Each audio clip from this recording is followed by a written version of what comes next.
"My aunt will be down presently, Mr. Nuttel," said a very self-possessed young lady of 15.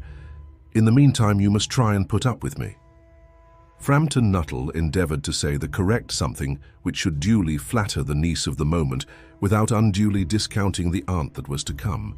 Privately, he doubted more than ever whether these formal visits on a succession of total strangers would do much towards helping the nerve cure which he was supposed to be undergoing. "I know how it will be," his sister had said, when he was preparing to migrate to this rural retreat. "You will bury yourself down there and not speak to a living soul, and your nerves will be worse than ever from moping. I shall just give you letters of introduction to all the people I know there. Some of them, as far as I can remember, were quite nice."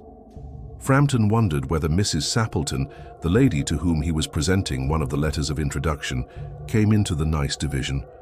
"Do you know many of the people round here?" asked the niece when she judged that they had had sufficient silent communion. "Hardly a soul," said Framton.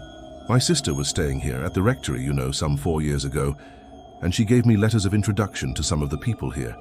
He made the last statement in a tone of distinct regret. "Then you know practically nothing about my aunt?" pursued the self-possessed young lady. "Only her name and address," admitted the caller. He was wondering whether Mrs. Sappleton was in the married or widowed state. An undefinable something about the room seemed to suggest masculine habitation. "Her great tragedy happened just 3 years ago," said the child. "That would be since your sister's time." "Her tragedy?" asked Framton. Somehow in this restful country spot, tragedies seemed out of place. "You may wonder why we keep that window wide open on an October afternoon," said the niece, indicating a large French window that opened onto a lawn. "It is quite warm for the time of the year," said Framton, "but has that window got anything to do with the tragedy?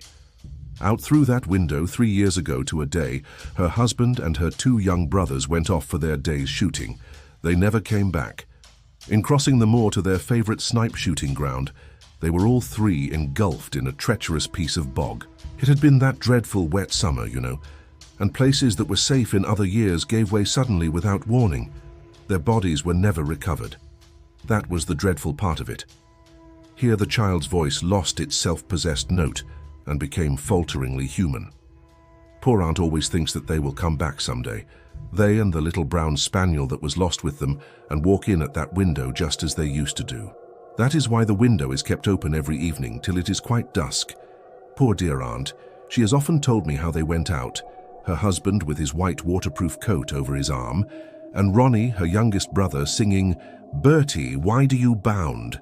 as he always did to tease her, because she said it got on her nerves. Do you know, sometimes on still, quiet evenings like this, I almost get a creepy feeling that they will all walk in through that window." She broke off with a little shudder. It was a relief to Framton when the aunt bustled into the room with a whirl of apologies for being late in making her appearance. "I hope Vera has been amusing you," she said. "She has been very interesting," said Framton. "I hope you don't mind the open window," said Mrs. Sappleton briskly. "My husband and brothers will be home directly from shooting, and they always come in this way. They've been out for snipe in the marshes today, so they'll make a fine mess over my poor carpets. So like you menfolk, isn't it?" She rattled on cheerfully about the shooting and the scarcity of birds and the prospects for duck in the winter. To Framton, it was all purely horrible. He made a desperate but only partially successful effort to turn the talk onto a less ghastly topic. He was conscious that his hostess was giving him only a fragment of her attention, and her eyes were constantly straying past him to the open window and the lawn beyond. It was certainly an unfortunate coincidence that he should have paid his visit on this tragic anniversary. "The doctors agree in ordering me complete rest, an absence of mental excitement, and avoidance of anything in the nature of violent physical exercise," announced Framton, who labored under the tolerably widespread delusion that total strangers and chance acquaintances are hungry for the least detail of one's ailments and infirmities, their cause and cure. "On the matter of diet, they are not so much in agreement," he continued. "No?" said Mrs. Sappleton, in a voice which only replaced a yawn at the last moment. Then she suddenly brightened into alert attention, but not to what Framton was saying. "Here they are at last," she cried. "Just in time for tea, and don't they look as if they were muddy up to the eyes?" Framton shivered slightly and turned towards the niece with a look intended to convey sympathetic comprehension. The child was staring out through the open window with a dazed horror in her eyes. In a chill shock of nameless fear, Framton swung round in his seat and looked in the same direction. In the deepening twilight, 3 figures were walking across the lawn towards the window. They all carried guns under their arms, and one of them was additionally burdened with a white coat hung over his shoulders. A tired brown spaniel kept close at their heels. Noiselessly they neared the house, and then a hoarse young voice chanted out of the dusk, "I said, Bertie, why do you bound?" Framton grabbed wildly at his stick and hat.